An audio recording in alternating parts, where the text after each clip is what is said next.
Hey, what's up guys? Working on the 2013 Ford Focus ST. Going to show you how to replace the front lower control arms. So the first thing you're going to want to do is go ahead and jack it up. I will be changing out the passenger side here. Now I already did the driver's side, so I figured I'd record the passenger side for you. But as you can see, I do have two jacks here. That is because this car sits on coilover, so it sits really low to the ground.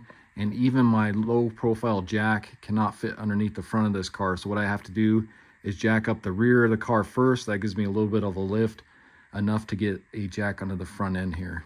And what you want to do is just go ahead and place your jack underneath the pinch weld here. You can see this arrow, so place your jack under there, and then I went ahead and just got a jack stand, and it's kind of resting on the pinch weld there. So if you guys follow the channel, you know that I changed out the inner and outer tie rods on this, plus the lower ball joint, probably about 6 months ago. But my son took this in recently to go get the alignment done, and the shop was saying that he needs all new inner and outer tie rods plus lower ball joints. I said there's no way, because I just replaced those, and they just kept denying it, saying he needs new ones and they can't do the alignment until then. So I jacked it up, went to look, and sure enough, you can see all this play. So if I move the wheel back and forth, there's a ton of play, and I'll move my camera and I'll show you why. So if you take a look underneath here, you got your lower control arm, and pay close attention to this bushing right here. So when I move the wheel in and out, you can see how much play is coming from that lower control arm bushing there. So that is why the shop cannot align it, even though they told me that the lower ball joint was bad, the inner and outer tie rod.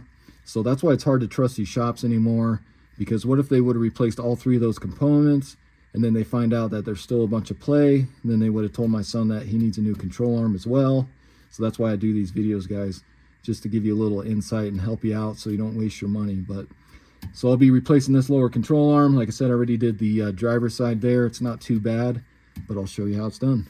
So go ahead and remove your wheel and tire. As you can see, this has aftermarket wheels, but I believe the stock lug nuts are a 19 millimeter. So next we need to go ahead and remove this lower ball joint pinch bolt here from the steering knuckles so we can lower down the control arm here. So this bolt here is going to be a Torx T55, and then you'll have an 18 millimeter nut on the back side. So go ahead and remove that.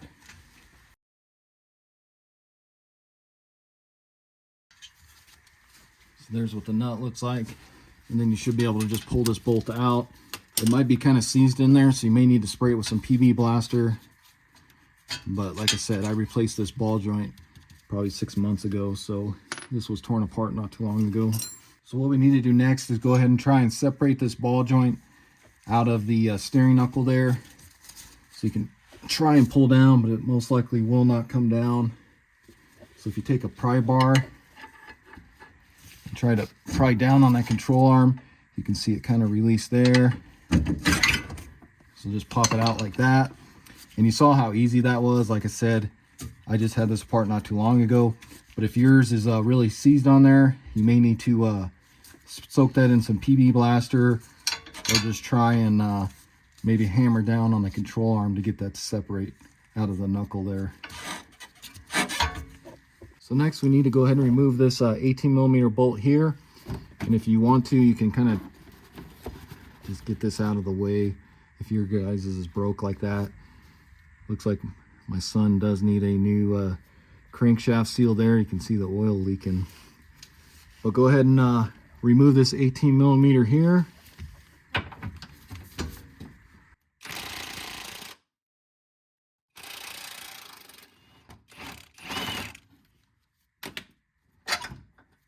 Pull that out like that. That might be on there pretty tight, because you can see it did have some red Loctite on there before. Next, we got two bolts we need to remove here. Those are going to be 18 millimeters as well, but those do have a nut on top, and those are going to be a 21 millimeter on the nut. And these two bolts can be kind of tricky getting a wrench in there to hold that nut. So you can see that nut right there. And then the other one, move my light here, you can see the other one's going to be right there. So it's kind of hard to get up in there to get a wrench to hold those nuts. The other thing, pay attention to, is if you notice the sway bar here, so those bolts go through the sway bar bracket and that bushing as well. So that's why it's kind of tricky to get those off of there. So I'm going to try and break these free first with my breaker bar, because it's too hard to get my impact under here. So I've got my 21 millimeter here, try and get on that nut to kind of hold that. And then let's go ahead and try and break this free here.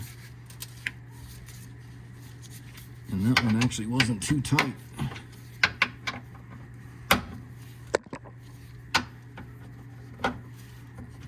So that one's broken free. I should be able to use my little impact on that one. So like I said, this other one here, this is kind of a tricky one to get your wrench back in here.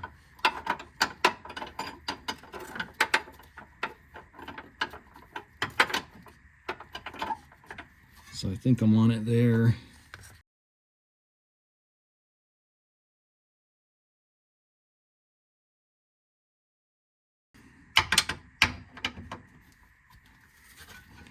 Okay, so I got that kind of loose here. Let's see if my impact can zap these off now.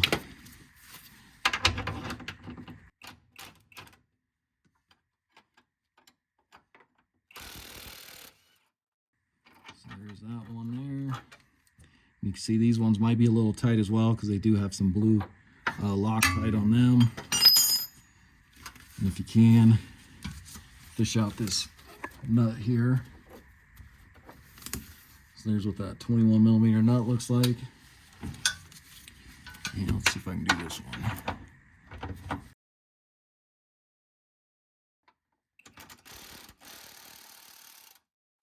I said, it's just really hard getting this wrench in here.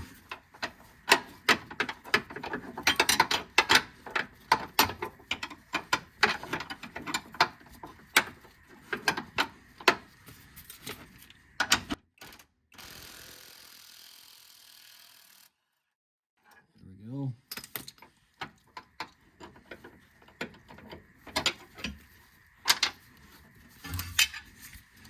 So I may need to use a magnet to grab that one, that nut out of there.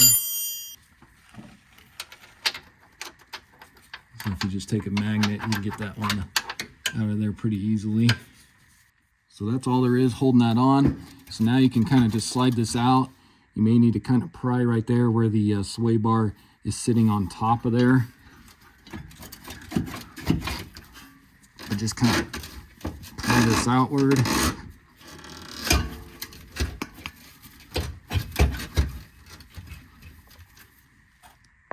Get you guys kind of a better angle here. So there you go. Slides out of there like that. So let's take a look at the old control arm and then the new one. So on the old one here, like I said, this is the bushing that was worn out.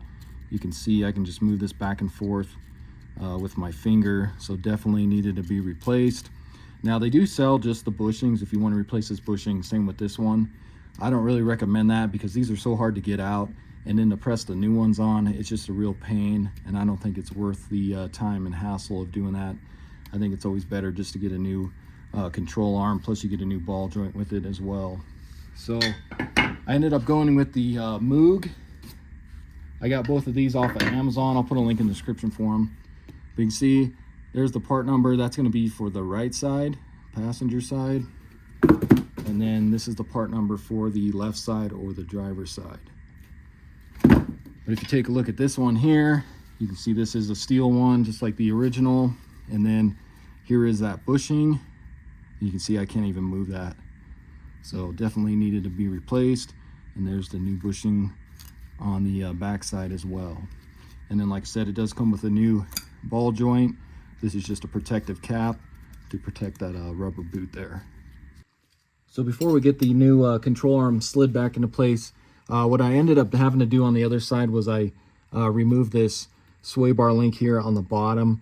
That way I was able to lift the sway bar up a little bit, because it's really hard to slide that control arm in between the frame and that sway bar bracket, just because there's pressure on that sway bar. So if we undo just one of these, we should be able to just push up on the sway bar, slide the new control arm under that. So this is going to be a 15 millimeter, and this is an aftermarket sway bar link. This is the Moog, I believe. So I have a slot to put a wrench in there. If you guys have the factory sway bar links, you'll have a spot where you can stick a Allen head in here to help keep this stud from turning as you're trying to loosen up this nut here. Because if you notice, Let's see if it does it.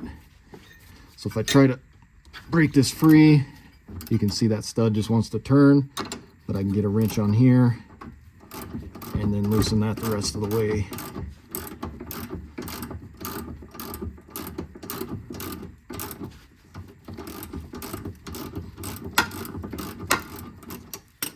So go ahead and pull that off there. And then you can see if you can get this sway bar link off of here. You need to move this just a little bit.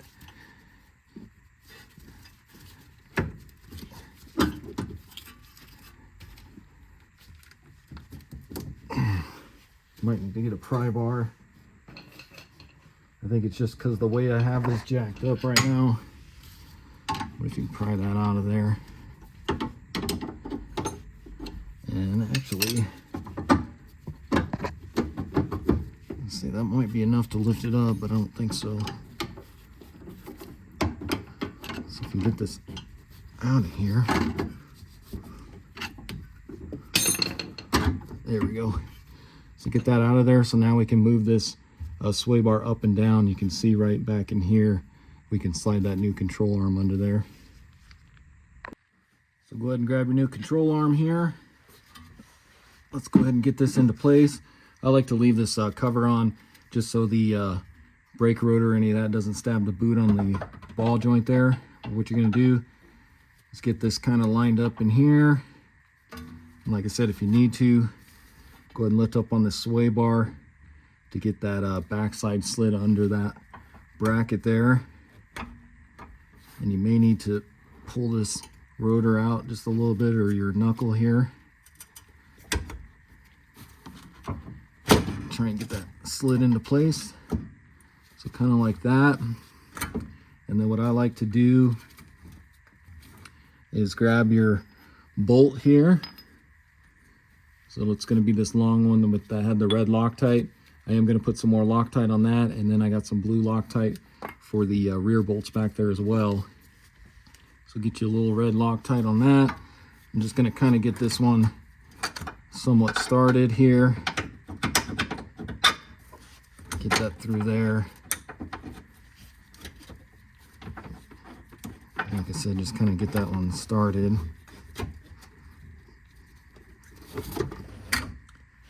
And then we'll move on to those back ones there. So then you can move on to your rear ones here. Already got my blue Loctite on there. Go ahead and stick that through.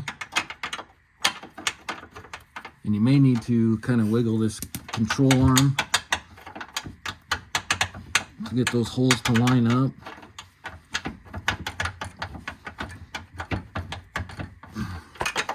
Because remember, you want to go through the sway bar bracket as well. So you may need to take a mallet, kind of hit that, and then hit your bolt through. Okay, so it looks like we're through on that end.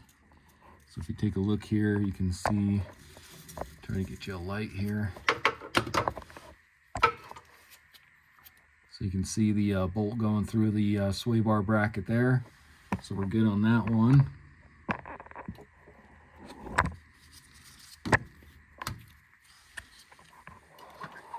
And we'll try and do the same to this other one. But first I'm going to go ahead and take this nut here and try to get that started onto this bolt here.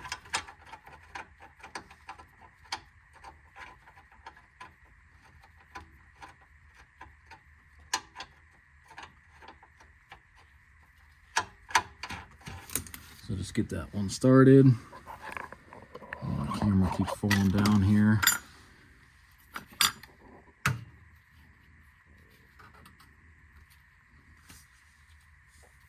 Then try and do the same with this other one.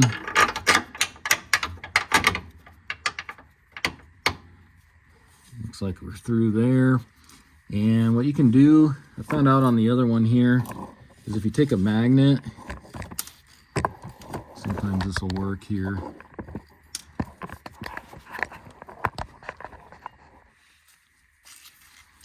You can take your magnet here and stick it on the end And if you stick it up in here, try to get that where the bolt is.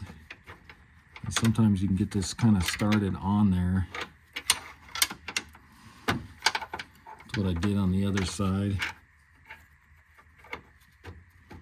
And it doesn't seem like that wants to work. So the other thing you can do is if you need to jack up the car a little more, you can reach back behind here.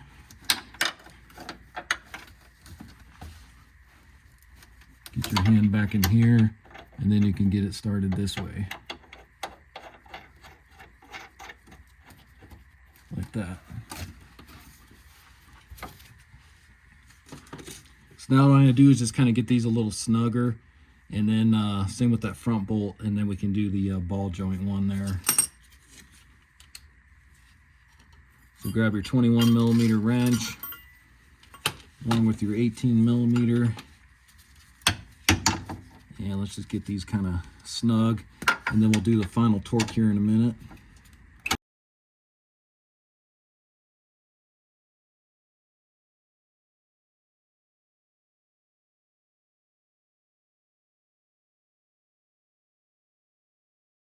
So before I get the ball joint in over here, I want to make sure I can get my sway bar back into place.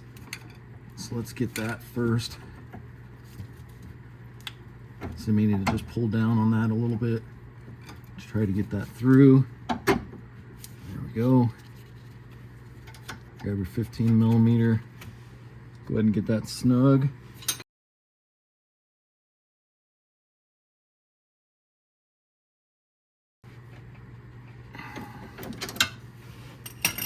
So next we'll go ahead and get the ball joint into place. Grab your knuckle here. You may need to pull out a little bit on it.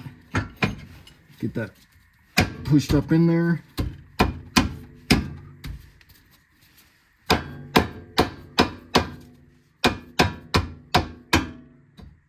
See, get it about right there like that. Go ahead and grab your pinch bolt here. Stick that through. And you can see it kind of drop down, so you just want to make sure that it's seated all the way in there. There we go. Get that pushed through. Grab your nut. Go ahead and get that on the other side.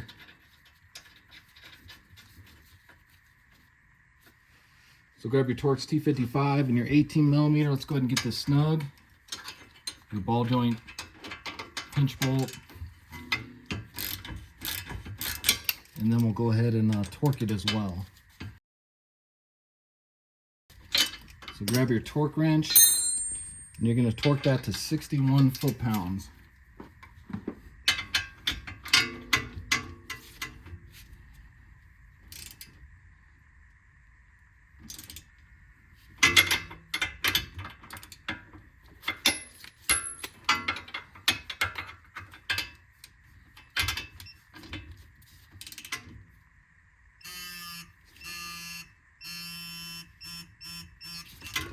Okay, grab your 18mm. I'm just going to get this snug, and then we'll do the final torque.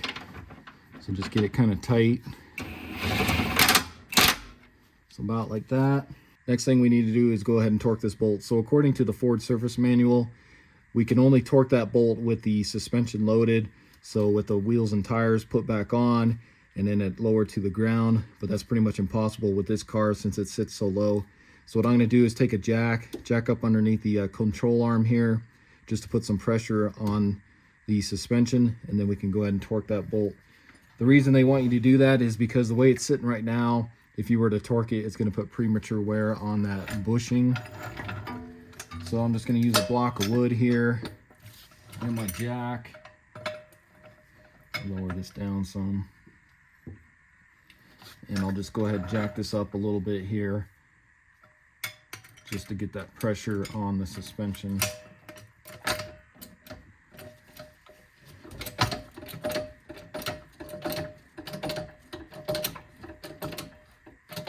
So let's say about right there, we should be good. And what we're gonna do is torque that to 111 foot-pounds. And then we're also gonna do an extra 90 degrees once we hit that 111. So let's go ahead and torque that. And I probably should have got that a little tighter beforehand, since I'm hitting on my block of wood here with my torque wrench.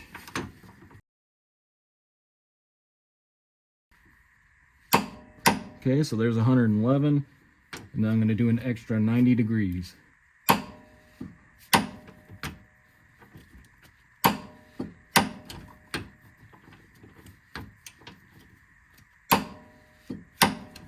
Go a little more. So I'm going to say about right there. We should be good. So now I can go ahead and lower this, and then we can do those back ones. The back ones doesn't really matter about those with the suspension being loaded, because that's just a bolt and a nut going through.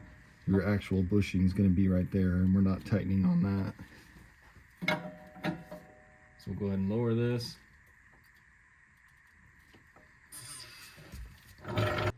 So for these ones back here, we're going to torque those to 85 foot-pounds, and then we're going to do an extra 90 degrees on these as well. And I'm going to see, looks like that's still going to turn on me, so get your 21 millimeter wrench back up in here. I'll go ahead and torque these.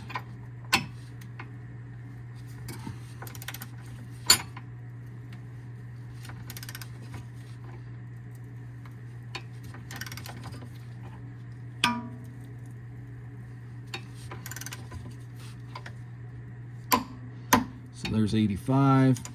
Do another 90 degrees here. About right there. Try to get this off of here now. And then go ahead and try the other side here. Get our wrench into place.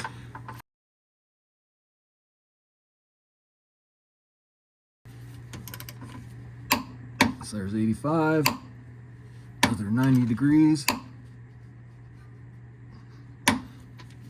Okay, so there we go. Go ahead and get your wheel and tire put back on.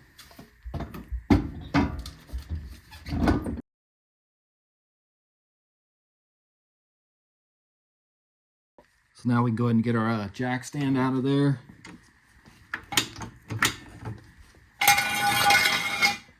Go ahead and slowly lower this, and I'll show you why I have to use two jacks. So you can see I got enough clearance to lower this one and get it out of the front. And now I can lower the rear one. But even when I lower this, it's still not tall enough with these coilovers. So you can see the jack's all the way down, and I can't pull it out, so I have to lift up on the rear fender, pull that out of there. And then lastly, go ahead and torque those lug nuts to 100 foot-pounds.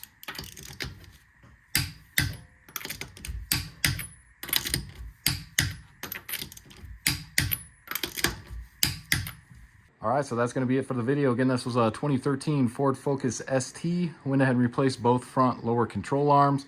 Pretty simple to do on these cars.